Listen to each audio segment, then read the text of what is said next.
ಏನೋ ಬಿಜೆಪಿಯಲ್ಲಿ ಅಡ್ಡ ಮತದಾನ ಮಾಡಿರುವಂತ ವಿಚಾರಕ್ಕೆ ಸಂಬಂಧಪಟ್ಟ ಹಾಗೆ ಸತ್ಯಶೋಧನಾ ವರದಿ ಏನೇನಾಯ್ತು? ಹಾಗಾದ್ರೆ ಸತ್ಯ ಏನು? ಯಾರು ಹಾಕಿದ್ರು? ಹಾಗಾದ್ರೆ ಬಿಜೆಪಿಯಲ್ಲಿ ಅಡ್ಡ ಮತ ಹಲ್ಚಲ್. ನಾಳೆ ಮಧ್ಯಂತರ ವರದಿಯನ್ನು ಸಲ್ಲಿಸ್ತಾರೆ. ಸಿಟಿ ರವಿ ನೇತೃತ್ವದ ಸತ್ಯಶೋಧನಾ ಸಮಿತಿಯಿಂದ ವರದಿ ಸಲ್ಲಿಕೆ ಆಗುತ್ತೆ.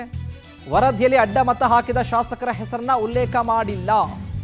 ಈಗಾಗಲೇ 5+1 ಅಡ್ಡ ಮತದಾನದ ಮಾಹಿತಿಯನ್ನು ಕಲೆ ಹಾಕಲಾಗಿದೆ. ಎಲ್ಲಾ ಶಾಸಕರಿಗೂ ಕರೆ ಮಾಡಿ ಪ್ರಶ್ನೆ ಮಾಡಿದ್ದಾರೆ ಸತ್ಯಶೋಧನಾ ಸಮಿತಿಯವರು. ಎಲ್ರಿಗೂ ಕೂಡ ಒಂದೇ ಉತ್ತರ, ನಾನು ಪಕ್ಷನಿಷ್ಠ ಅನ್ನುವಂಥ ಉತ್ತರ.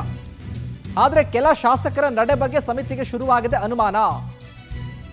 ಸದ್ಯಕ್ಕೆ ಸಾಕ್ಷಿಗಳು ಸಿಗಲ್ಲ ಅನ್ನುವಂಥ ಚಿಂತೆಯಲ್ಲಿ ಸಮಿತಿ ಇದೆ.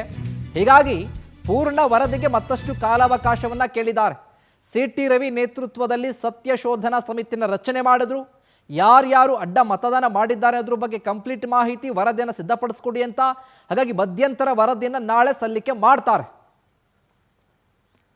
ಇನ್ನು ಇದೇ ವಿಚಾರಕ್ಕೆ ಸಂಬಂಧಪಟ್ಟ ಹಾಗೆ ಹೆಚ್ಚಿನ ಅಪ್ಡೇಟ್ಸ್ ಅನ್ನ ಕೊಡ್ತಾರೆ ನಮ್ಮ ಪ್ರತಿನಿಧಿ ಆನಂದ್. ಲೈವ್ ನಲ್ಲಿ ಜಾಯ್ನ್ ಆಗ್ತಾ ಇದ್ದಾರೆ. ಬಿಜೆಪಿಯಲ್ಲಿ ತಳಮಳ ಉಂಟು ಮಾಡಿರುವಂತಹ ಈ ಅಡ್ಡ ಮತದಾನ ವಿಚಾರ ನಾಳೆ ಮಧ್ಯಂತರ ವರದಿಯನ್ನು ಸಲ್ಲಿಕೆ ಮಾಡ್ತಾರೆ. ಹಾಗಾಗಿ ಏನೇನು ಇರಬಹುದು ಆ ವರದಿಯಲ್ಲಿ ಅನ್ನೋದ್ರ ಬಗ್ಗೆ ಅಪ್ಡೇಟ್ಸ್ ಕೊಡೋದಾದ್ರೆ ಆನಂದ್. ಶಿವಕುಮಾರ್, ಪ್ರಮುಖವಾಗಿ ಪರಿಷತ್ ಎಲೆಕ್ಷನ್ ನಲ್ಲಿ ಬಿಜೆಪಿಯಿಂದ ಅಡ್ಡ ಮತದಾನ ಆಗಿರ್ತಕ್ಕಂಥದ್ದು ಈಗ ಹೈಕಮಾಂಡ್ ಅಂಗಳಕ್ಕೂ ಕೂಡ ಹೋಗಿರ್ತಕ್ಕಂಥದ್ದು.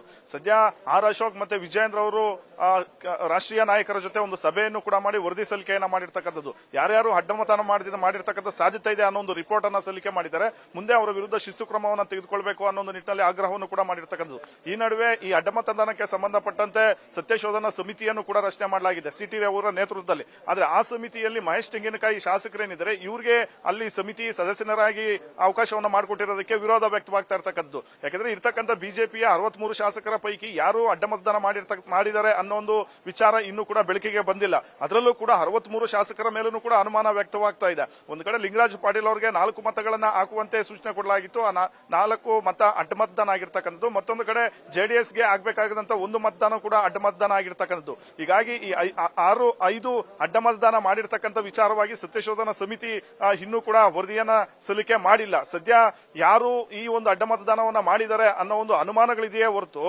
ಯಾರು ಕೂಡ ಇದರಲ್ಲಿ ಬಹಿರಂಗವಾಗಿ ಅಡ್ಡ ಮತದಾನ ವಿಚಾರವಾಗಿ ಎಲ್ಲೂ ಕೂಡ ಸುಳ್ಳೆತ್ತಾ ಇಲ್ಲ. ಬದಲಾಗಿ ಸಾಕ್ಷ್ಯಗಳ ಒಂದು ಕೊರತೆನೂ ಕೂಡ ಇದರಲ್ಲಿ ಇರ್ತಕ್ಕಂಥದ್ದು. ಈಗಾಗಲೇ ಸಮಿತಿಯ ಒಂದು ಸದಸ್ಯರು ಹಾಗೆ ಅಧ್ಯಕ್ಷರಿಂದ ಎಲ್ರಿಗೂ ಕೂಡ ಕರೆಯನ್ನ ಮಾಡಲಾಗ್ತಾ ಇದೆ. ಎಲ್ಲರಿಂದ ಕರೆ ಮಾಡಿ ಅವರಿಂದ ಮಾಹಿತಿಗಳನ್ನ ಪಡ್ಕೊಳ್ತಕ್ಕಂಥ ಒಂದು ಕೆಲಸ ನಡೀತಾ ಇದೆ. ಆದ್ರೆ ತಾವು ಯಾರು ಕೂಡ ಪಕ್ಷದ ವಿರುದ್ಧವಾಗಿ ನಡೆದುಕೊಂಡಿಲ್ಲ, ನಾವೆಲ್ಲರೂ ಕೂಡ ಪಕ್ಷನಿಷ್ಠರಾಗಿ ಮತವನ್ನ ಚಲಾಯಿಸಿದ್ವಿ ಅನ್ನೋ ಒಂದು ಮಾತನ್ನು ಹೇಳ್ತಾ ಇರತಕ್ಕಂಥದ್ದು. ಹೀಗಾಗಿ ಇಲ್ಲಿ ಯಾರ ಮೇಲೆ ಅನುಮಾನ ಪಡಬೇಕು ಅನ್ನೋ ನಿಟ್ಟಿನಲ್ಲಿ ಬಹಳಷ್ಟು ಒಂದು ಗೊಂದಲಗಳು ಸತ್ಯಶೋಧನಾ ಸಮಿತಿಗೂ ಕೂಡ ಇರತಕ್ಕಂಥದ್ದು. ಹೀಗಾಗಿ ಇನ್ನೂ ಕೂಡ ಮಧ್ಯಂತರ ವರದಿ ಸಲ್ಲಿಕೆ ಮಾಡ್ತಕ್ಕಂಥದ್ದು ಒಂದು ಸ್ವಲ್ಪ ವಿಳಂಬ ಆಗ್ತಕ್ಕಂಥ ಒಂದು ಸಾಧ್ಯತೆ ಇದೆ. ಹಾಗಾಗಿ ಇನ್ನೂ ಒಂದು 2-3 ದಿನಗಳ ಬಳಿಕ ಈ ಒಂದು ಮಧ್ಯಂತರ ವರದಿಯನ್ನ ಹೈಕಮಾಂಡ್ಗೆ ಸಲ್ಲಿಕೆ ಮಾಡ್ತಕ್ಕಂಥ ಒಂದು ಸಾಧ್ಯತೆಗಳಿರ್ತಕ್ಕಂಥದ್ದು. ಒಟ್ಟಿನಲ್ಲಿ ಈಗ ಹೈಕಮಾಂಡ್ ಹಂತದಲ್ಲಿ ಈ ಒಂದು ಅಡ್ಡ ಮತದಾನದ ವಿಚಾರ ಬಹಳಷ್ಟು ಒಂದು ಸದ್ದು ಮಾಡ್ತಾ ಇದೆ. ಆರ್ ಅಶೋಕ್ ಮತ್ತು ವಿಜಯೇಂದ್ರ ಅವರು ಈಗಾಗಲೇ ವರದಿಯನ್ನು ಕೂಡ ಸಲ್ಲಿಕೆ ಮಾಡಿರ್ತಕ್ಕಂಥದ್ದು. ಹಾಗಾಗಿ ಮುಂದೆ ಯಾವ ರೀತಿಯ ಒಂದು ಕ್ರಮವನ್ನ ಹೈಕಮಾಂಡ್ ನಾಯಕರು ತೆಗೆದುಕೊಳ್ತಾರೆ ಅನ್ನೋದನ್ನ ಕಾದ್ ನೋಡಬೇಕು. ಶಿವಕುಮಾರ್, ಥ್ಯಾಂಕ್ ಯು ಆನಂದ್ ನಿಮ್ಮ ಮೇಲೆ ಮಾಹಿತಿಗಾಗಿ.